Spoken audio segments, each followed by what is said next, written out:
Good morning students. Next topic हमारे पास है comparison of EMF of two cells using potentiometer. दो cells का हमें कंपैरिजन करना है, किनका? ईएमएफ का। ठीक है, हमने एक सेल ली है, ईएमएफ ली है, बैटरी जिसका ईएमएफ ई है, एक अमीटर, एक की, एक रियोस्टैट। रियोस्टैट वही सेम काम करेगा, लेकिन इसके अंदर से कांस्टेंट करंट फ्लो हो रहा है। वो क्या कर रहा है, इस वाले सर्किट को मैं थोड़ी देर के लिए हटा देता हूँ।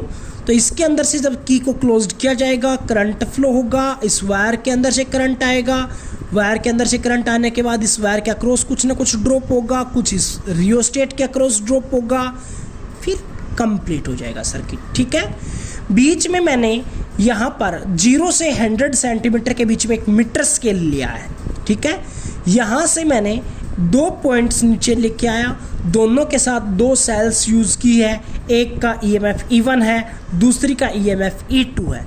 इन दोनों को 3 वे की के साथ अटैच्ड किया है।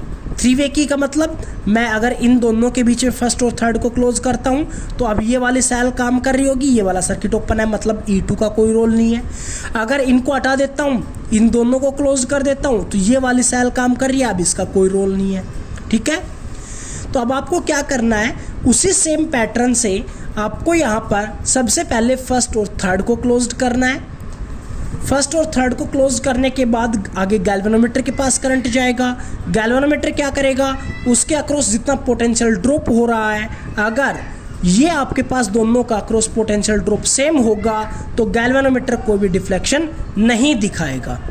ठीक है, तो हम लेकर चल रहे हैं क्लोज्ड की के and adjust a stable resistance to rheostat and a constant current in a potentiometer wire.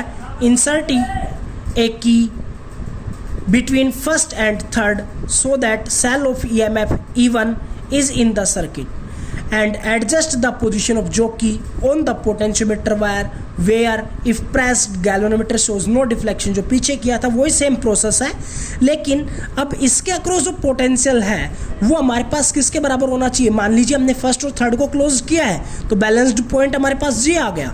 ठीक है, और यहाँ से लेके यहाँ तक की लेंथ L1 माननी है मैंने, तो E1 that is equals to K into L1 के बराबर होगा। इसी तरह अब मैं इस की को हटा देता हूँ और सेकंड और थर्ड के बीच में क्लोज्ड कर देता हूँ, तो अब ये वाले की काम कर रही है। इसी तरह अब इसके अक्रॉस जो पोटेंशियल का जो ड्रॉप होगा, गैल्वेनोमीटर वहाँ पर डिफ्लेक्शन नहीं दिखाएगा जहाँ पर वो ड्रॉप इसके बराबर हो रहा हो।